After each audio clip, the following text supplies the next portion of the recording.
There is a winning move for black in this position. Can you find it? Most players can't. Today I'll show you 13 essential principles that separate advanced players from the rest. I'm Grandmaster Igor Smirnov, and let's start from the very beginning and we'll gradually get here. White started with a queen's pawn move and black responded with knight to f6. By the way, let me ask you a question here.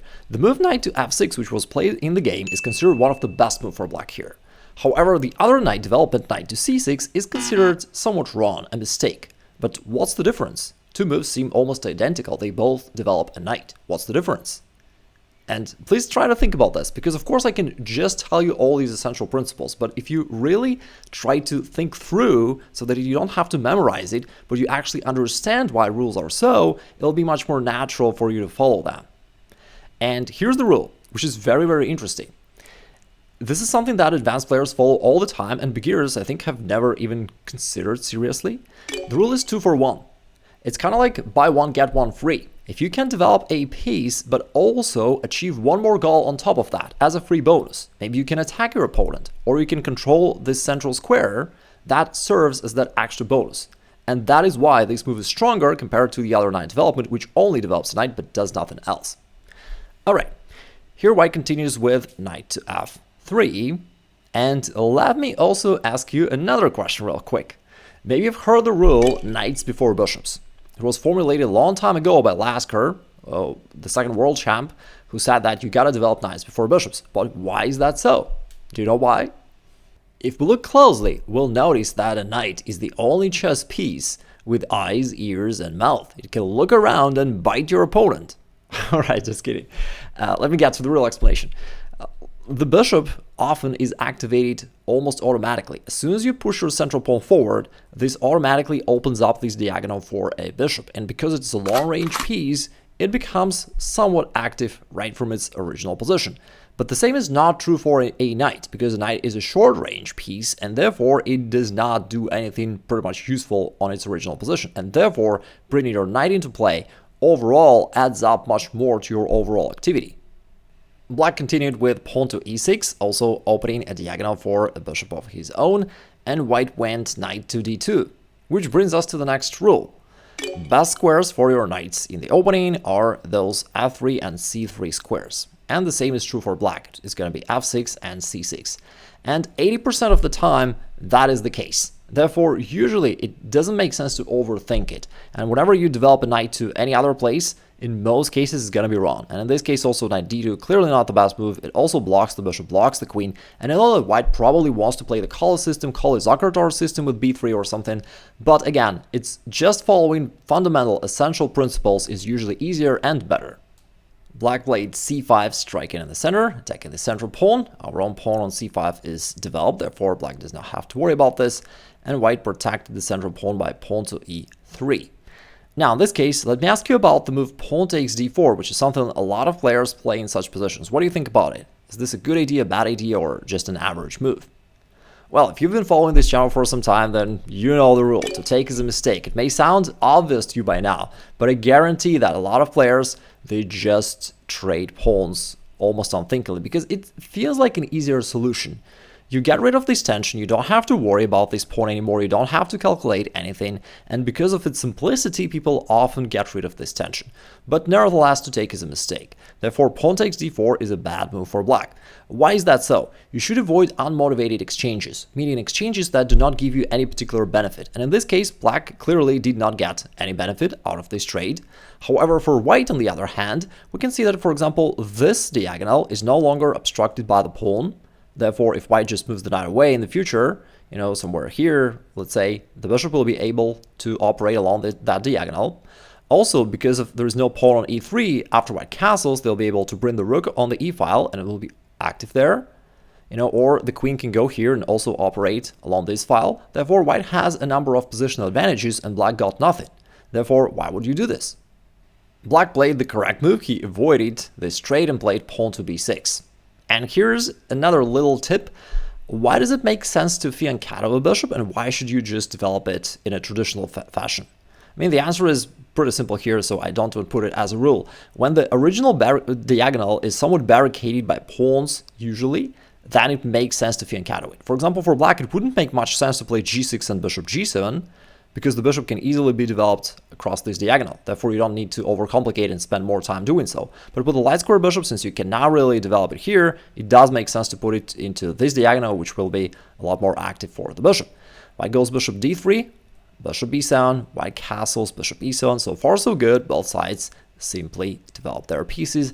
And now white plays pawn to c4. Now, what do you think about this move?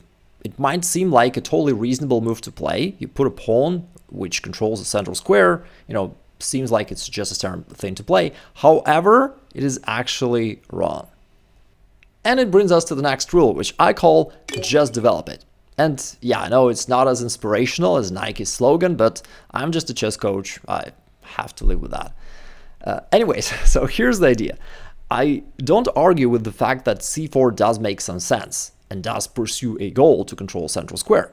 However, in an opening, you gotta develop your pieces. That is the primary goal, and especially the minor pieces, those knights and bishops. And that should be your primary focus. You should ask yourself, how do I develop my minor pieces? And unless there is an immediate danger, like your king is about to be checkmated or you're about to lose a piece and you gotta really do something about that, you gotta default to developing your pieces. So you should think, okay, I've got this bishop which is not yet developed, what can I do about that? Probably b3 and bishop b2, similar to the idea we discussed before. If this traditional diagonal is obstructed by pawns and pieces, you can't develop it here, then you can default to like the Fianchetto. That is it. That is very, very simple. Just stick to it, just develop. White, however, played pawn to c4, black castled, pawn to b3, white returns to the correct plan, and now black strikes in the middle of the board with pawn to d5. Putting your pawn right in the middle of the board usually makes sense. It does help you to occupy the center. Also, in this case, it provides more space to move around for your knight and queen. Therefore, it also does support your development. All right, in this position, white played queen to c2. And of course, I don't know exactly what was the reasoning behind this move. But when I analyze positions with students in general and I ask them, like, why did you play that move? Very often what they tell me is something like this. I was calculating that, let's say, if I'm taken here, and let's say black recaptures, and I'm taken here, then I've just noticed that this bishop on d3 is going to be lost, and I decided to defend it. Like, something like that. Or sometimes it could be different. Sometimes it could be, I play queen c2, and I thought that after whatever move black, if I capture right here, and let's say black recaptures, thanks to this battery, I'm going to be able to grab this pawn h7, so that was my plan. And when I hear all that, I'm kind of feeling a little bit strange. Because as a grandmaster, my way of thinking is much more primitive. Like, if I'm white, I'm not thinking about any of that. I'm just thinking in an opening, I need to develop minor pieces. My bishop is not yet developed. I'm going to need to develop it. And that is it. Like, super simple, super primitive. But it's also kind of better. And I think there's this kind of general theory, which I have. We have a massive disadvantage as chess players. Society expects you to think. And it's a really heavy burden. You shouldn't. Don't think. Just follow these 13 essential principles we're talking about in this video and you'll be good. All right. Of course, I'm exaggerating, but it holds some truth. I play queen c2, which is wrong. Again, there was probably some way of thinking behind it, but it's just not the most critical idea here. Not the most critical thing to worry about. Which brings us to the next rule. Know your number one priority. And again, in an opening, it is to develop your minor pieces first. Castle, that's it. So just do it, right? Know your number one priority. Now, black continued with knight to c6. Pretty cool. Again, you can see how easy it is to find correct moves if you know these simple rules of thinking. Because some people will think, oh, I need to calculate all that, right? All these captures. But no, you shouldn't, because to take is a mistake. There's no need to worry about that. Like, oh, should I develop my knight here or maybe here? Again, like, these squares are the best for a knight. So don't overthink it. Just go there. That is it. Knight c6. It puts more pressure to the center. It also threatens knight b4 with a fork to the queen and bishop, and white try to stop that by going pawn to a3. So you see how it kind of escalates for white. Like, one wrong decision, putting a queen to c2, now leads white to making the second wrong decision, playing the pawn move, wasting time just to prevent this move knight b4, which would hit the queen. All right, anyways. Now, in this position, black captures on d4, and I've added an exclamation mark to this move. How come? I've just said before to take is a mistake.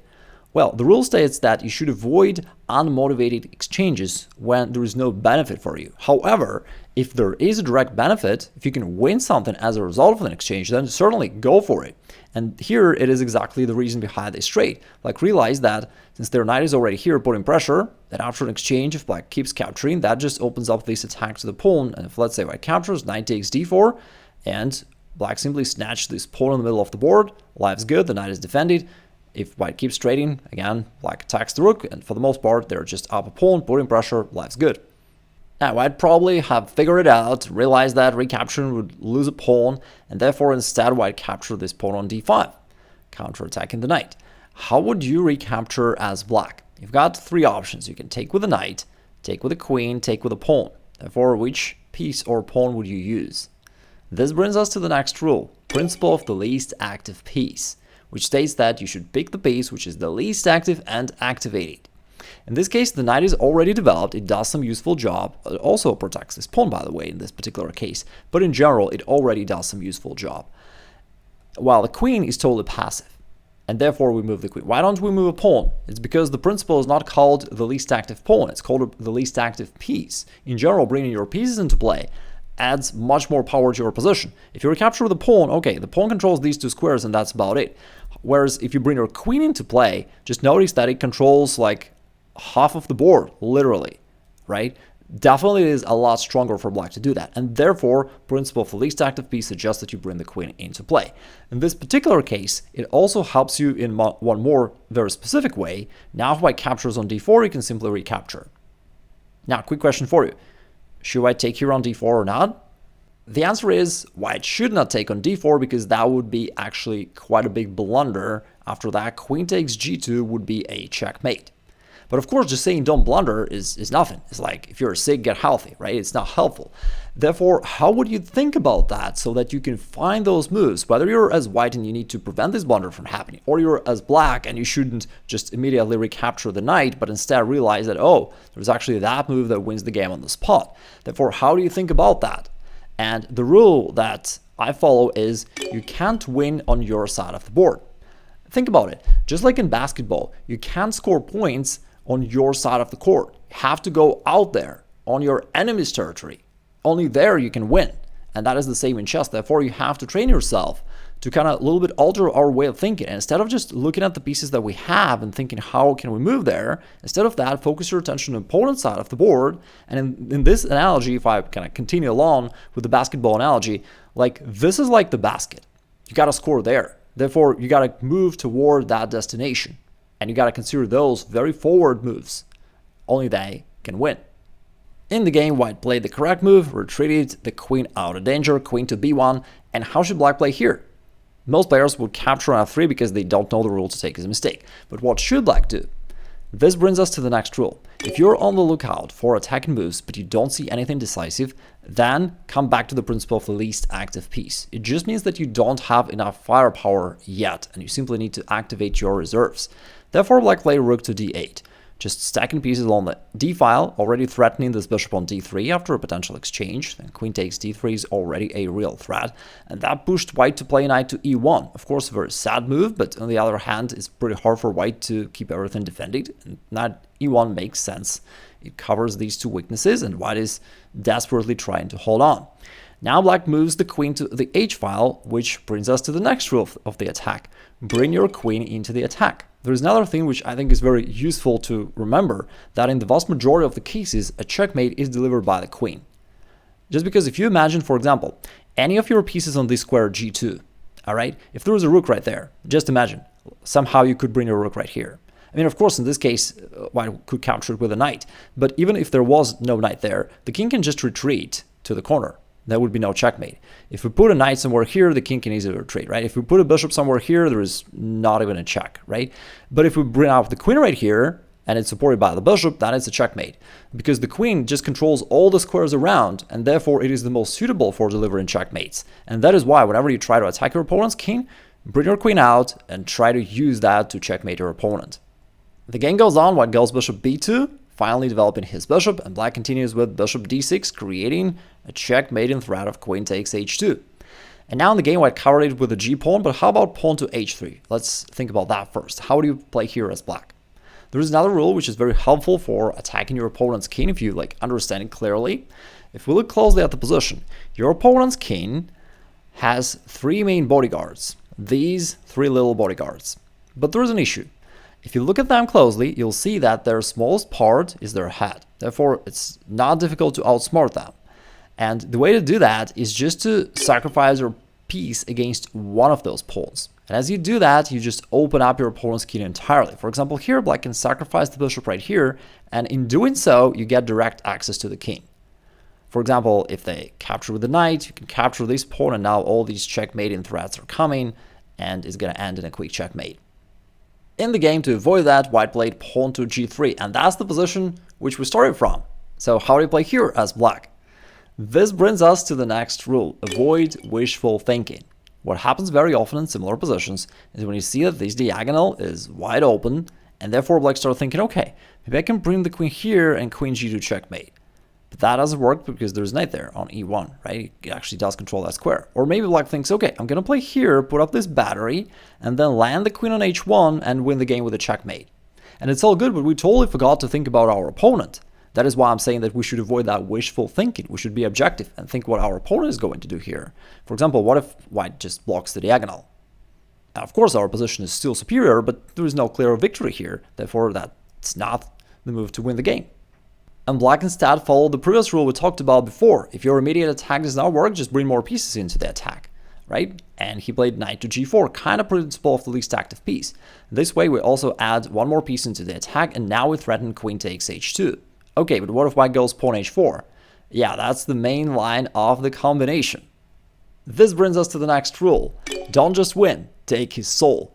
Think of Mikhail Tal. He was the master of this rule. When your opponent assumes that a certain move is impossible for you to play, consider this move anyways, because that will come as the biggest shock for your opponent. And here black played queen takes h4, sacrificing the queen anyways, the move that seemed impossible, but the trick is now a threatened checkmate, but if the queen is captured by the pawn, then there is bishop h2 mate. If you want to know how to put it all together in a single system that you can easily use in your own practical games, then I've described that in my bundle Booster ELO 2000, which is a clear blueprint for you to get to that level. I've been playing and coaching chess for decades, and therefore I know those patterns, how it goes, and I can fast track it for you if you're interested. I'll drop a link down below, you can check it out. If not, just stay tuned, and I'll talk to you soon.